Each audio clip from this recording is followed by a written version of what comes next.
धरती माँ, संसार और जीवन का निरंतर विस्तार हो रहा था।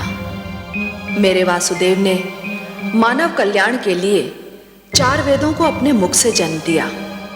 दूसरी ओर ब्रह्मा सृष्टि का विस्तार कर रहे थे। उन्होंने अपनी सहायता के लिए प्रजापतियों की रचना की।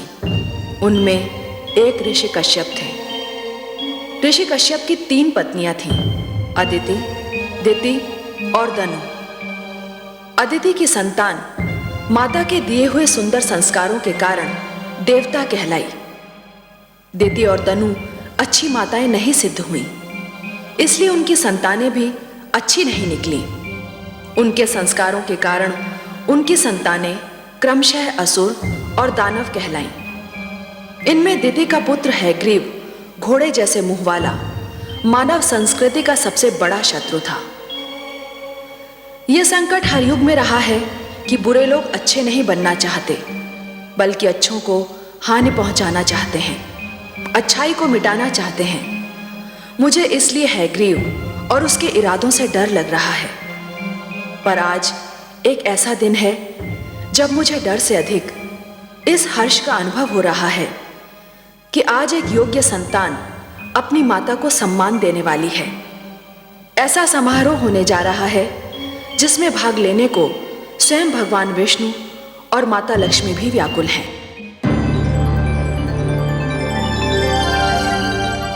महादेवी जी परमेश्वर, हमें देवलोक चलना है। देवलोक? ये अचानक देवलोक जाने का निश्चय? आज देवलोक में देव माता अदिति का अभिनंदन है देवी, और आप तो हमारे विचारों से भलीभांति परिचित हैं।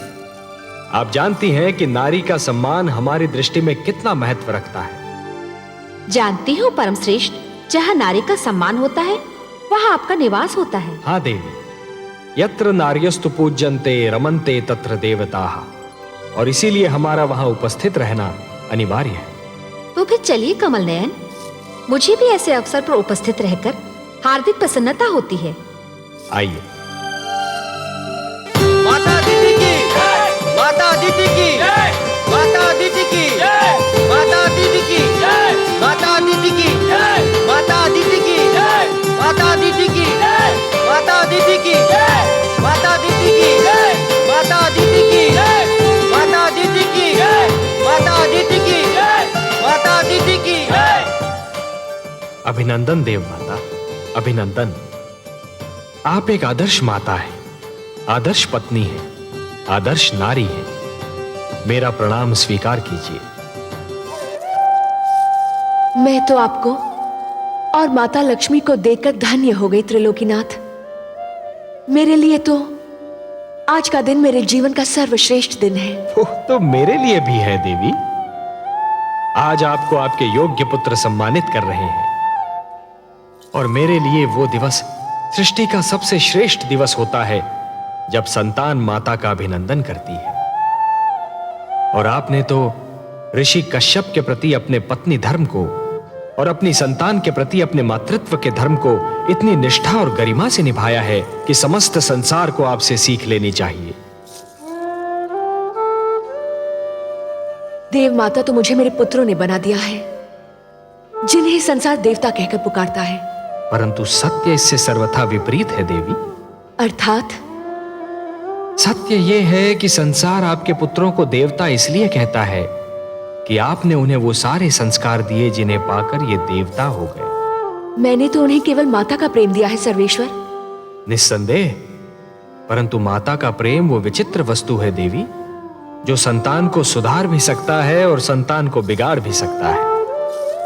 आपने अपनी संतान को अच्छी शिक्षा दी, अच्छे आचार विचार दिए, अच्छाई और बुराई की पहचान कराई, जीवन जीने के ढंग सिखाए, उन्हें बुरी डगर पर चलने से रोका, उनकी हर भूल पर उन्हें टोका, और यही तो माता का वास्तविक प्रेम है। देवी, जिस प्रकार एक पौधे को अच्छे फलने फूलने के लिए सूर्य के प्रकाश, निर्मल जल और स्वच्छ वायु की आवश्यकता होती है, उसी प्रकार अपनी संतान को योग्य बनाने के लिए अच्छी शिक्षा, दीक्षा और मार्गदर्शन की आवश्यकता होती है। और यही तो सब आपने अपनी संतान को दिया। ये सब आप ही की कृपा है लक्ष्मी नारायण। नहीं देव माता, नहीं। जल को अपनी निर्मलता, वायु को अपनी शीतलता और पुष्प को अपनी सुगंध का ज्ञान नहीं होता। ये ज्ञान तो केवल उन्हीं को होता है जो जल को स्पर्श करते हैं, जो वायु का अनुभव करते हैं, जो पुष्प के समीप जाते हैं। हे देव माता अदिति, आप कितनी महान हैं, इसका अनुमान कदाचित आपको नहीं है, परंतु आपके पुत्रों को है, संसार को है और मुझे है। बल्कि आपके मातृत्व को देखकर तो मुझ जैसा अजन्मा भी आपकी कोख से जन्म लेना चाहता है। हे त्रिलोकीनाथ, आपके सुंदर मुख से ये मधुर वाणी सुनकर मेरे हृदय की जो दशा है उसका वर्णन करने के लिए मेरे पास शब्द ही नहीं है। मेरा मन प्रसन्नता से फूला नहीं समा रहा। आपकी माता कहलाने से बड़ी उपलब्धि और क्या हो सकती है। जिसे ये स्थान मिल जाए त्रिलोक में, उसकी तुलना कोई नहीं कर सकता। तब हे देव माता अदिति, मैं आपको यह वचन देता हूं कि आपका पुत्र कहलाने का सौभाग्य अवश्य प्राप्त करूंगा। मैं धन्य हो गई त्रिलोकीनाथ। मैं उस दिन की प्रतीक्षा करूंगी। जाने की अनुमति दीजिए।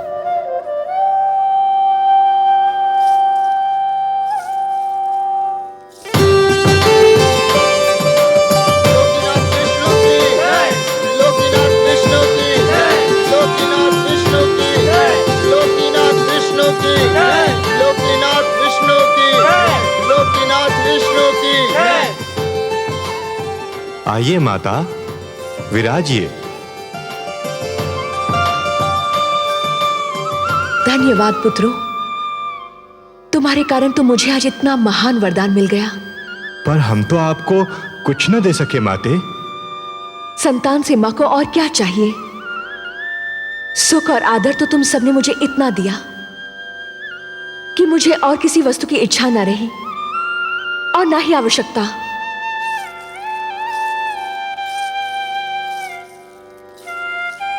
हम चाहते हैं कि हम आपकी और सेवा करें माते।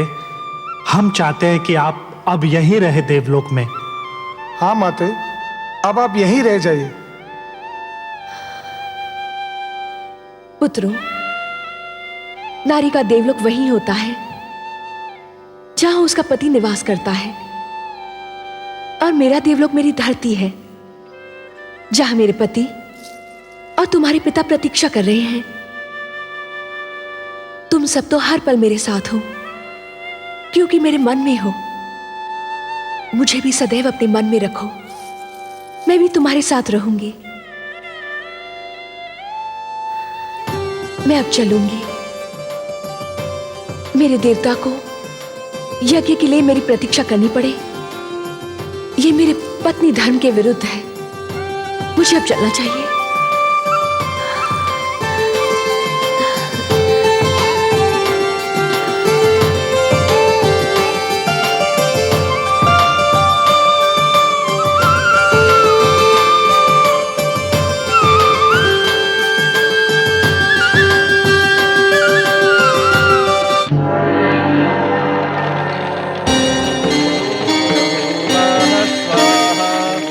तत्सावितुर्वरेण्यं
सौभाग्यवती भव, आयुष्मती भव।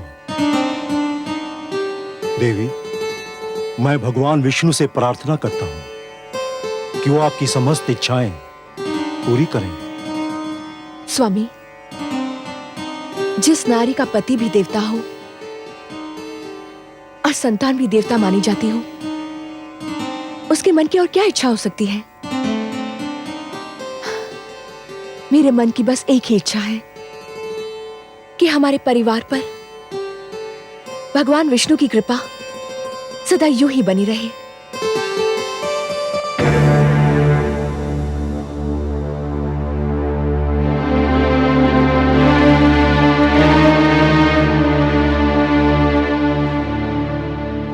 आप दोनों अब आ रही हैं, जबकि यह यज्ञ संपन्न हो चुका है। हमें क्षमा कर दीजिए स्वामी। क्षमा क्षमा करने के अतिरिक्त और मैं कर ही क्या सकता हूं। देवी, आप मेरी पत्नी हैं, मेरी संतान की मां। पर उसी संतान के कारण तो हम दोनों आ नहीं पाए। क्यों? क्या उन्होंने फिर कोई आतंक फैलाया है? घर में उन्हीं लोगों का तांता बंधा हुआ था जिनको हमारी संतान ने पीड़ित कर रखा है। हमारी समझ में ये नहीं आता कि आपकी तीनों संतानों में आप ही का रक्त है। फिर ऐसा क्यों है कि देवी अदिति के पुत्र देवता कहलाते हैं और संसार मेरी संतान को असुर और देवी दनु की संतान को दानव कहकर पुकारता है? पिता का रक्त संतान का शरीर बनाता है देवी। उसका चरित्र, उसका भविष्य माता की गोद ही बनाती है। माता की गोद शिशु की प्रथम और महानतम पाठशाला होती है। संस्कारों की नींव माता की गोद में ही पड़ती है और उसी पर चरित्र का महान भवन खड़ा होता है। शिशु अपनी माता की उंगली थामकर पहला पग उठाता है और यही पहला पग उसका भविष्य निर्धारित करता है।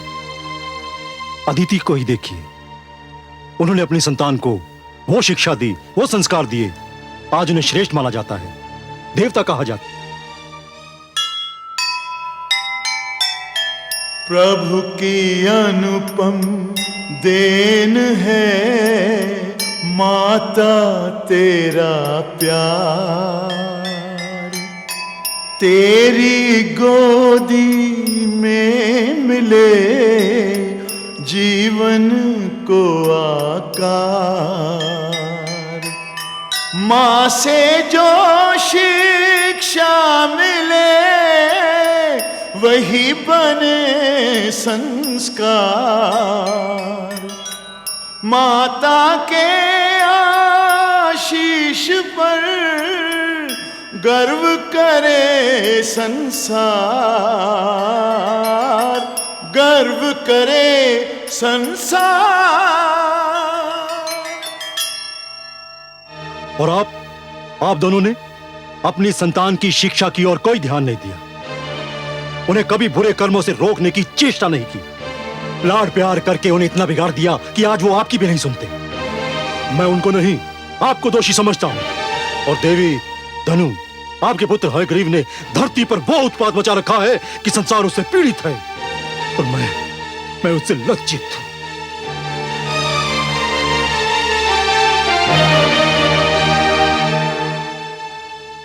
स्वामी,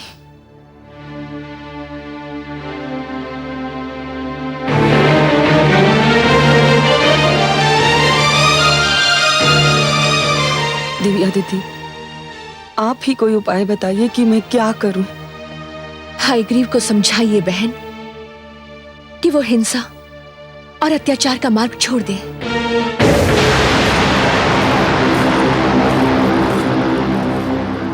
नहीं होने दूंगा मैं मानव कल्याण। नहीं पुत्र हयग्रीव, नहीं, मेरी बात सुन। नहीं मां, हमें देवताओं से ज्ञान नहीं मिलेगा, न्याय नहीं मिलेगा, उस समय तक नहीं मिलेगा जब तक हम स्वयं आगे बढ़कर उनसे ज्ञान और न्याय छीन न लें। भगवान विष्णु मानव को ज्ञान देकर हमसे अधिक शक्तिशाली बनाना चाहते हैं। मैं हयग्रीव उस ज्ञान का अपहरण करूंगा, उसे बंदी बनाकर रखूंगा। ज्ञान का यह प्रकाश मानव समाज तक कदापि नहीं पहुंचने दूंगा। मैं भगवान विष्णु को पराजित करूंगा, देवताओं को पराजित करूंगा, समस्त मानव जाति को पराजित करूंगा। मां, हयग्रीव से आरंभ होगी दानव संस्कृति।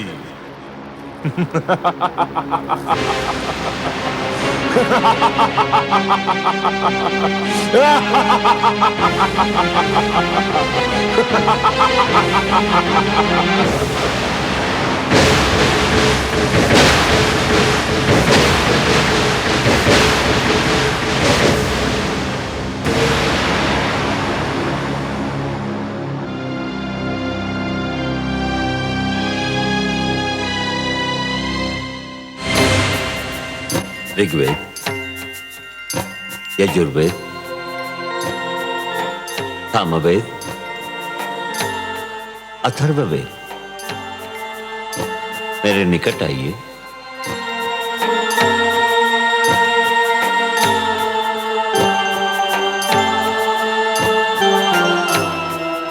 हे ब्रह्मा, आप हमें मानव लोक कब ले चलेंगे?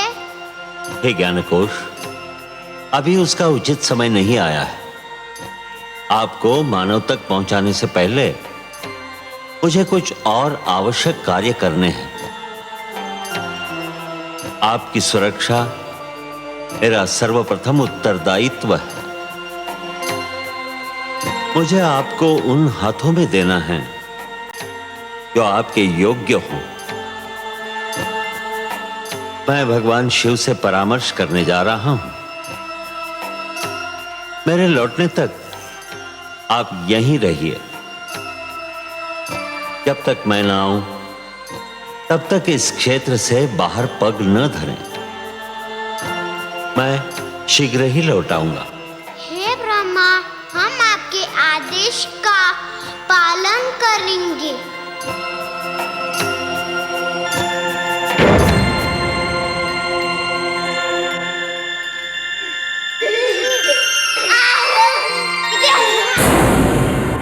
दानवराज हयग्रीव की, दानवराज हयग्रीव की, दानवराज हयग्रीव की, दानवराज हयग्रीव की, दानवराज हयग्रीव की, दानवराज हयग्रीव की, दानवराज हयग्रीव की, दानवराज हयग्रीव की, दानवराज हयग्रीव की, दानवराज हयग्रीव की।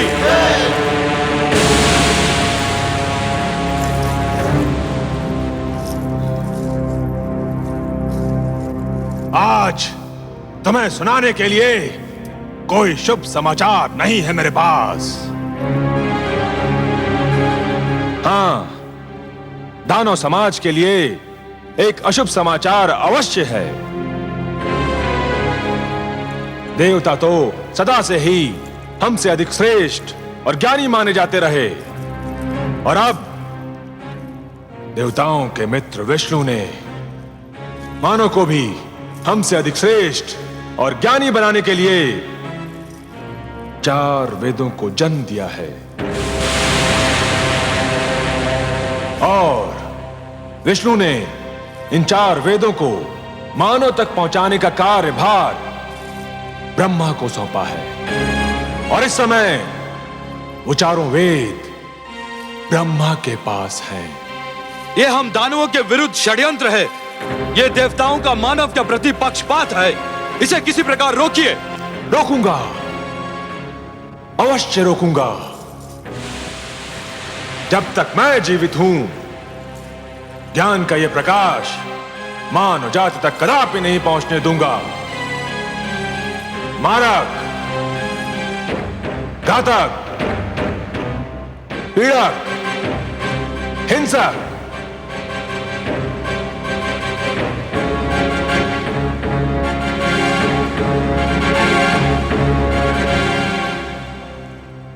तुम चारों को अपनी शक्ति पर बड़ा गर्व है ना? आज तुम सबकी शक्ति की परीक्षा है। जाओ और ब्रह्मलोक से उन 4 बालकों को पकड़कर हमारी सभा में ले आओ। जाओ। जो आज्ञा दानवराज, आपके आदेश का पालन होगा। दानवराज हैग्रीव की, दानव संस्कृति की, दानवराज हैग्रीव की, दानव संस्कृति की।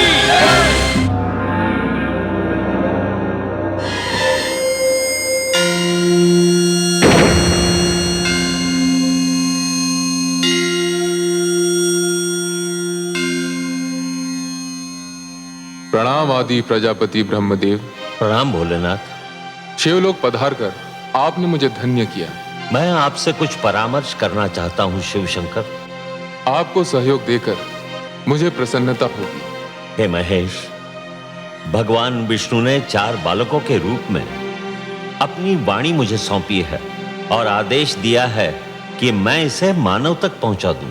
ये तो आपके लिए कोई कठिन कार्य नहीं है। कठिन कार्य तो नहीं है, पर एक दुविधा ने मुझे आ घेरा है। दुविधा? और आपको? हाँ भोलेनाथ, आप तो भली भांति जानते हैं कि धरती पर क्या उत्पात मचा हुआ है। युद्ध, छल, कपट, भ्रष्टाचार, अत्याचार से धरती की दशा दयनीय हो गई है। एक मानव दूसरे मानव के रक्त का प्यासा हो रहा है। ऐसे मानव को भगवान विष्णु की दी हुई ये महान वाणी, यह अनुपम भेंट मैं कैसे सौंप सकता हूं भला? तो फिर आपने क्या निर्णय किया? कोई निर्णय लेने से पहले मेरे लिए आपकी स्वीकृति की आवश्यकता है। मेरी स्वीकृति? हाँ शिव शंकर, इस सृष्टि की रचना मैंने की है, परंतु इस सृष्टि में बहुत सी ऐसी वस्तुएं भी जन्म ले चुकी हैं जो अनचाही हैं। मैं इस सृष्टि में परिवर्तन चाहता हूं। भगवान विष्णु के आप्त वचन को मानव तक पहुंचाने से पहले मैं चाहता हूं कि धरती से कुरूपता, पाप, अन्याय तथा अवगुण का विनाश हो जाए। और हे महेश, यह कार्य तो केवल आप ही कर सकते हैं। हे आदि प्रजापति, इस धरती पर रूप और कुरूपता, न्याय और अन्याय तथा गुण और अवगुण एक दूसरे में इस प्रकार समाये हुए हैं, यदि एक को मिटाया जाए तो दूसरे का भी कुछ अंश मिट सकता है। पुण्य और पाप एक दूसरे में इस प्रकार उलझ गए हैं, यदि एक पर चोट की जाए तो दूसरे को भी हानि पहुंच सकती है। यह क्षेत्र आपका है भोलेनाथ, कोई और इस कार्य में हस्तक्षेप कर ही नहीं सकता। यह निर्णय केवल आप ही कर सकते हैं कि किसको नष्ट किया जाए और किसकी सुरक्षा की जाए। आप जो निर्णय करेंगे वही उचित होगा, परंतु निर्णय तो आपको करना ही होगा। मुझे सोचने का अवसर दीजिए प्रभु।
निर्णय है आपका भोलेनाथ?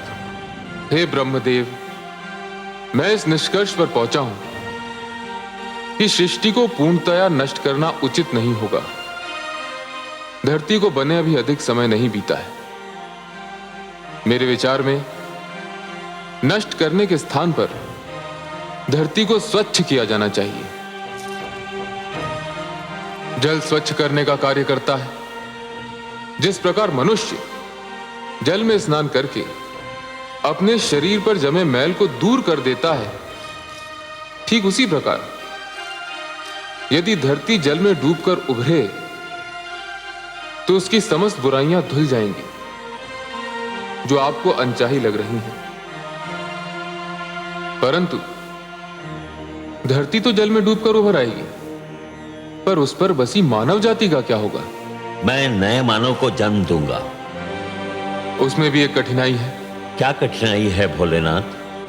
आपके पुत्र मनु मानव सुरक्षा के लिए तप कर रहे हैं। वे मानव जाति का विनाश होने नहीं देंगे। तप करना उसके अधिकार में है, किंतु सृष्टि के विनाश को रोकना उसके अधिकार में नहीं है। मनु को उसका कर्म करने दीजिए।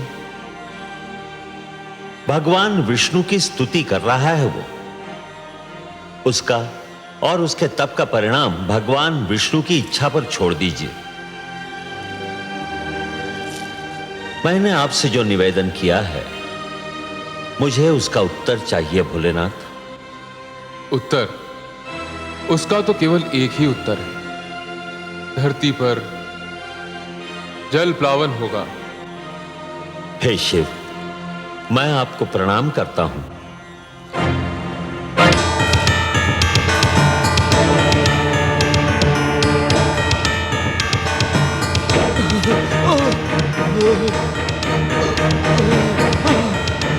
दानवराज, दानवराज, हम उन बालकों का अपहरण नहीं कर सके। 3 दानव ब्रह्मलोक में मारे गए। मैं किसी प्रकार अपने प्राण बचाकर यहाँ पहुंचा हूँ। कायर, तू भी वही क्यों नहीं जलकर भस्म हो गया? मैं भी मर जाता तो ये सूचना आपको कौन देता दानवराज? सूचना समाप्त हो चुकी ना? तो फिर अब तेरा कार्य भी समाप्त हो गया। अब तुझे जीवित रहने की कोई आवश्यकता नहीं।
बालकों, मेरा चमत्कार देखना चाहते हो तो आओ, मेरे पास आओ। हम यहाँ से बाहर नहीं जा सकते। क्यों? क्यों नहीं आ सकते? भगवान ब्रह्मदेव का आदेश है कि हम इस क्षेत्र से बाहर पग भी न धरे। अरे वो तो महाकपटी है, तुमसे छल कर रहा है। ब्रह्मा जैसे महान देवता के लिए ऐसा शब्द मुख से निकालते हुए तुम्हें लज्जा नहीं आती? लज्जा?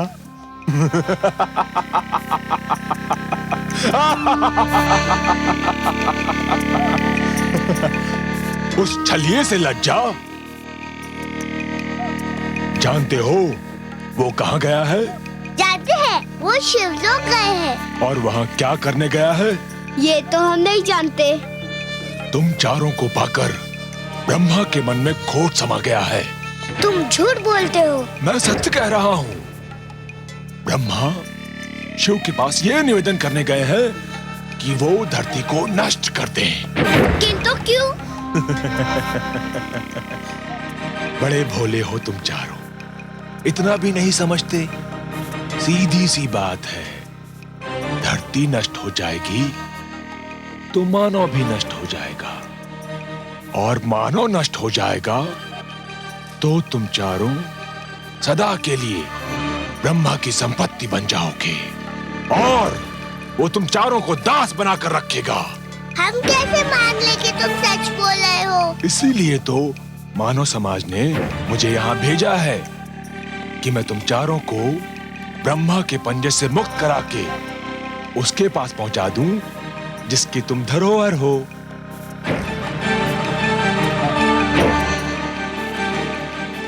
सोच क्या रहे हो? यदि ब्रह्मा आ गया तो कभी मुक्त नहीं हो पाओगे। जीवन भर उसके दास बनकर उसकी सेवा करते रहोगे। व्यर्थ सोच विचार में समय नष्ट ना करो। मेरे साथ चलो, आओ आओ। मैं तुम्हें वचन देता हूं कि मैं तुम्हें इसी समय मानव के पास पहुंचा दूंगा। मानव बहुत समय से तुम्हारी प्रतीक्षा कर रहे हैं। आओ, मेरे पास आओ, आओ, आओ।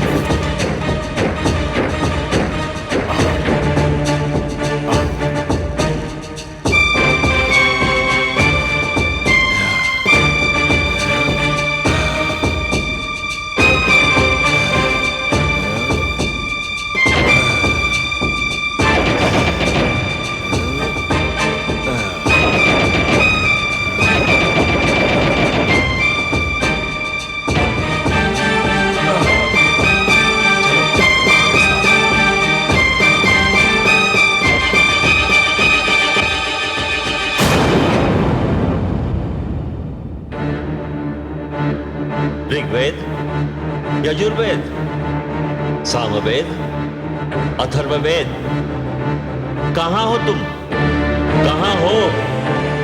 सामवेद, अथर्ववेद, ऋग्वेद, यजुर्वेद, कहाँ गए तुम लोग?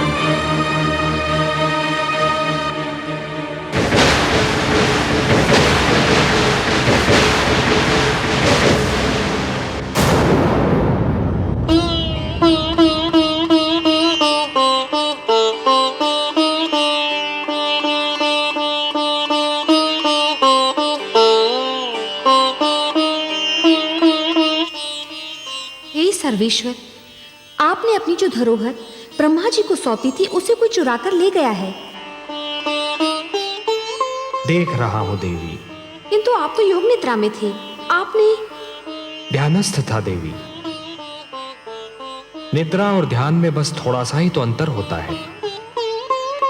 निद्रा में शरीर के साथ साथ मस्तिष्क भी सो जाता है, और ध्यान में मस्तिष्क सचेत और पूर्ण रूप से जागा हुआ होता है। हे सर्वेश्वर, फिर आप शांत क्यों हैं? शांत इसलिए हूं कि मैं देखना चाहता हूं कि हयग्रीव मेरे आप्त वचन को कहां ले जा रहा है। जब तक पूरी घटना को देख न लिया जाए, समझ न लिया जाए, उसके परिणामों का अनुमान न लगा लिया जाए, तब तक कोई भी पग उठाना उचित नहीं होगा। शीघ्रता मानव की प्रवृत्ति है। मुझे इस घटना को पूर्णतया देख लेने दीजिए महादेवी।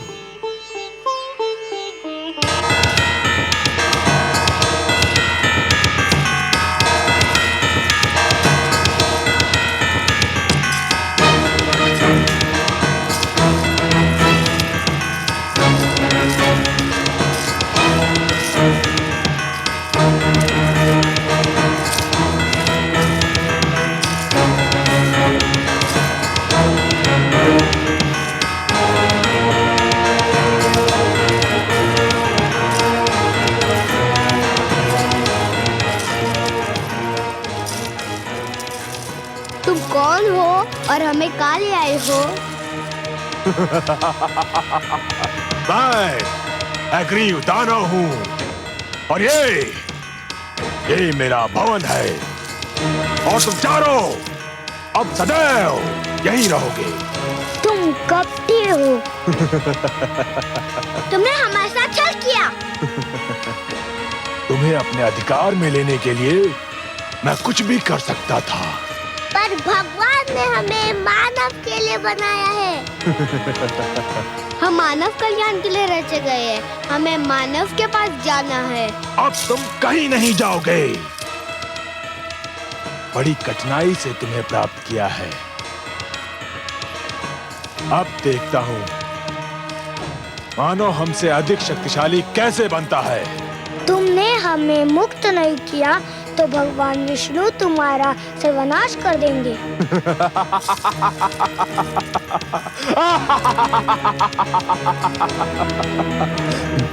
अब मेरा कोई सर्वनाश नहीं कर सकता।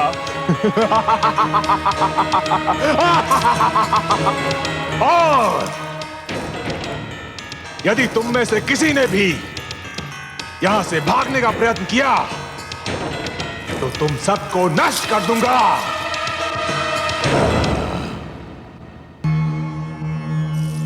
प्रणाम।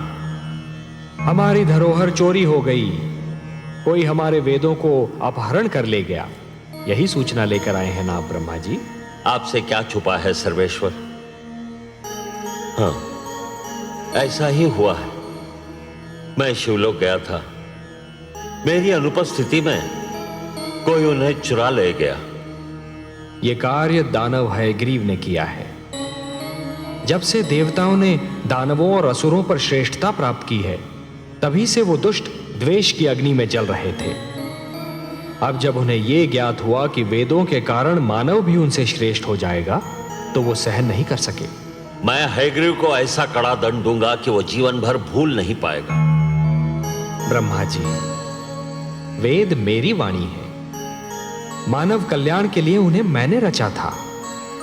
उसने वस्तु मेरी चुराई है और इसीलिए अपने विरुद्ध किए गए अपराध का दंड भी उसे मैं ही दूंगा। परंतु आप निश्चिंत रहिए। काग अपनी चाल बदल लेने से हंस नहीं बन जाता। विष अपना रंग बदल लेने से अमृत नहीं हो सकता। वेदों को अपने निकट रखने के उपरांत भी दानव अपनी दानवी प्रवृत्ति नहीं बदल सकते। फिर भी अपनी पवित्र वाणी को अपवित्र वातावरण में नहीं रहने दूंगा मैं। यह मेरा संकल्प है। जो संस्कारहीन है वो ज्ञान तक पहुंचकर भी अज्ञान के अंधकार से बाहर नहीं निकल सकते। हे जनार्दन, एक और विचार भी मुझे व्याकुल कर रहा है। मेरे अनुरोध पर भगवान शिव ने पृथ्वी को जलमग्न करने का निर्णय लिया है। दूसरी ओर मनु ने सृष्टि की सुरक्षा के लिए आमरण व्रत रख लिया है। धरती के जलमग्न होने में अधिक विलंब नहीं है। आपके पुत्र मनु की इच्छा और हमारा उद्देश्य एक ही है। उसकी इच्छा है मानव कल्याण और वही हमारा भी उद्देश्य है। अब महादेव के निर्णय और हमारे उद्देश्य की पूर्ति के बीच क्या होना है, यह आप हम पर छोड़ दीजिए। आप चिंता मुक्त होकर जाइए ब्रह्मलोक। हे नारायण, सृष्टि के कल्याण के लिए आप जो भी करेंगे, सृष्टि का कल्याण उसी में है। प्रणाम।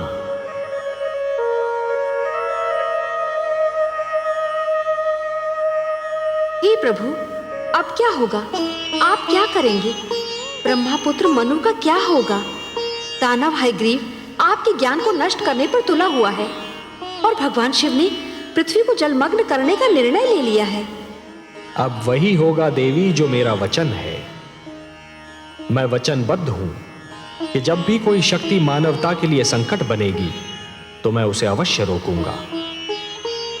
जिस प्रकार सूर्य अपना तेज बांटना नहीं छोड़ सकता, जिस प्रकार एक दीपक अपना प्रकाश फैलाना नहीं छोड़ सकता, उसी प्रकार मैं भी अपने वचन से मुख नहीं मोड़ सकता देवी।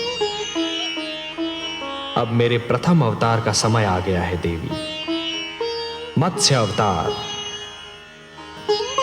परित्राणाय साधूनां विनाशाय च दुष्कृतां धर्म संस्थापनार्थाय संभवामि युगे युगे।